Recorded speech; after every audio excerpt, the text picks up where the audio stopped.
contrairement, par exemple, à la doctrine catholique. Parce que vous avez dans la doctrine catholique, vous avez la doctrine, vous avez les gardiens de la doctrine, et vous avez le droit canon, par exemple, etc., qui sont des éléments très importants et pour lesquels on forme des gens compétents. Et donc la position de Kadhafi consiste à dire que, au fond, chaque musulman peut lire le Coran et en donner l'interprétation qu'il sent, qu'il voit, et qui soit compatible avec la situation qui est la sienne. C'est un petit peu le sens de cet effort et de cet effort d'interprétation et qu'on appelle ijtihad. Donc, pour moi, c'est un élément important concernant, si vous voulez, ce qu'on peut appeler un rapport démocratique au Coran. C'est-à-dire qu'au fond, c'est un rapport démocratique dans le sens où la parole n'est pas confisquée.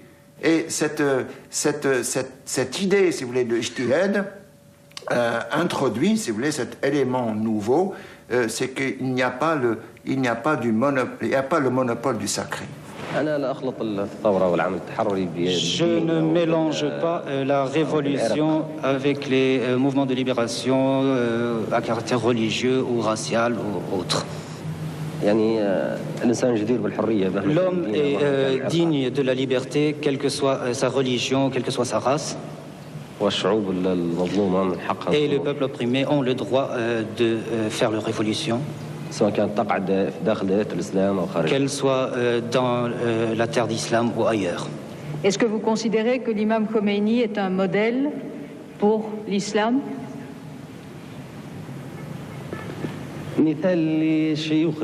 Un modèle pour les cheikhs de l'islam. Kadhafi lui-même est en train de réfléchir. Il se rend compte qu'il faut rendre le pouvoir au peuple. Comment rendre le pouvoir au peuple?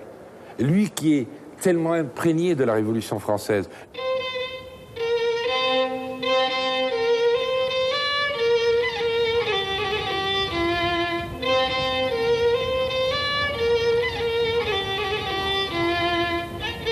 On croit qu'il règne sur la Libye.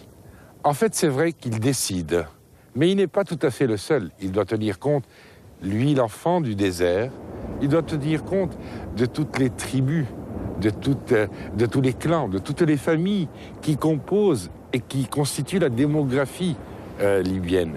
C'est ça le plus important. Il va commencer par réfléchir comment il peut y avoir des comités populaires de base, les Cha'biyat, jusqu'à arriver à l'Assemblée du peuple, le Parlement. Et à partir de là, il leur dit, il leur répète, prenez des initiatives, le pouvoir c'est vous.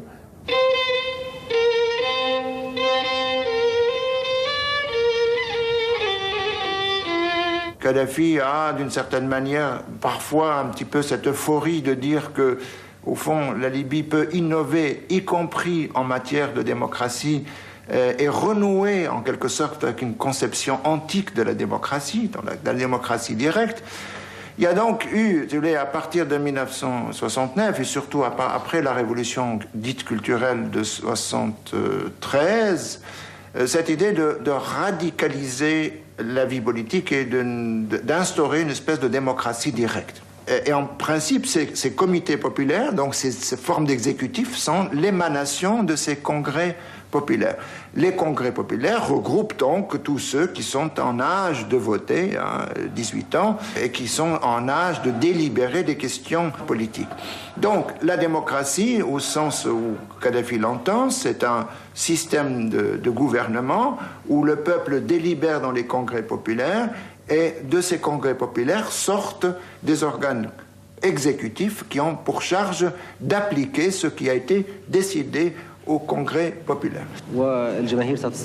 Les masses populaires prendront le pouvoir un peu partout et érigeront le pouvoir populaire par le canal des congrès populaires de base et les comités populaires. Même en France, malheureusement, la Jamaïrie a été avortée par 2 fois en France. Premièrement, après l'écroulement de la Bastille, et l'autre lorsque en 64 ou plutôt en 68, lors de la révolution de 68, la révolution estudiantine, qui a vu naître plusieurs comités un peu partout, mais la révolution populaire a été avortée en France. Mais les peuples seront néanmoins les vainqueurs. Et c'est là où il y a un élément de complexité, c'est-à-dire que les grandes orientations concernant les aspects économiques, les aspects sociaux, les aspects juridiques, ne viennent pas évidemment de la société elle-même. On n'est pas dans le gouvernement spontané. Il y a une impulsion, en quelque sorte, qui vient de Kadhafi et de ceux qui sont autour de lui. Cette stratégie de légitimation des pouvoirs et la stratégie de ces innovations politiques, il ne va pas les chercher dans une légitimité démocratique.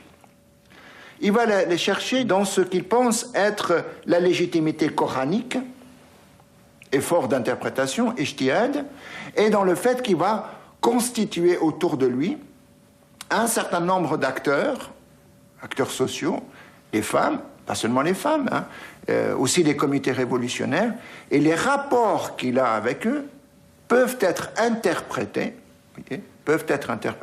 à l'image de ce qu'a été le rapport du prophète aux compagnons. Et il y a là, si vous voulez, en quelque sorte, ce qu'on peut appeler un petit peu une homologie structurale, dans la mesure où le mode d'action est conforme à ce qu'il croit être la manière avec laquelle le prophète a énoncé des vérités sur les sociétés et la manière avec laquelle il a organisé autour de lui la première communauté des musulmans pour faire vivre d'une certaine manière l'État musulman tel qu'il a pris naissance après la révélation du prophète. Je suis le prophète de la révolution et non le prophète de Dieu. Cette démocratie directe, ce gouvernement du peuple par le peuple, cette utopie révolutionnaire ne va pas sans conséquences. Je ne sais pas comment il est arrivé à cette idée-là, le pouvoir du peuple. Donc, et là, on a commencé à voir le livre vert. Et ensuite, on est passé au comité révolutionnaire, que moi je considère que c'est la période...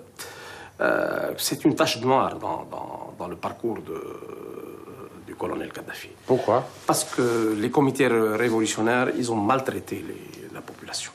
Donc, ils ont cru à un moment donné qu'ils tenaient tout en main. C'est la révolution culturelle chinoise. C'est ça. Oui, si vous voulez, c'est un peu ça, mais bon, à la libyenne, si vous voulez. Et là, il y a eu beaucoup de bavures, beaucoup d'erreurs vis-à-vis des Libyens. On l'accusera d'éliminer ses opposants. Il dit lui-même, ce ne sont pas mes opposants. Ils sont des opposants de la République de la Jamahiriya. Encore Saint-Just, encore Robespierre. Et il reviendra là-dessus à plusieurs reprises. Qui peut protester contre qui alors que c'est le peuple qui détient le pouvoir? En Libye, il n'y a pas de gouvernement. Et il n'y a pas de parti au pouvoir ni de parti d'opposition. Le pouvoir est entièrement entre les mains du peuple à travers les congrès populaires de base et les comités populaires.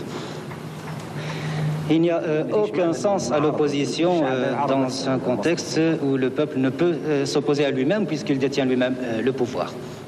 Aujourd'hui, on ne peut pas dire qu'il y ait une opposition en Libye, non.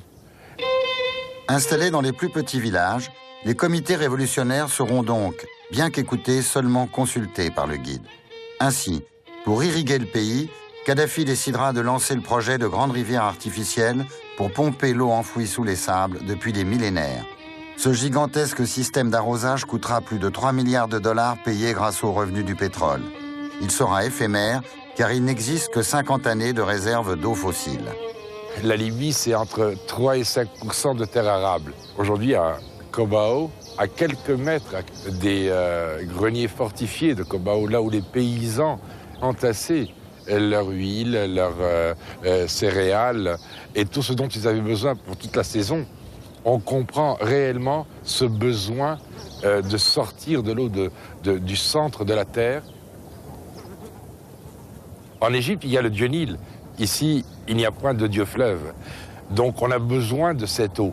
Ce projet pharaonique, certainement, décrié de grandes rivières par certains, est limité dans le temps.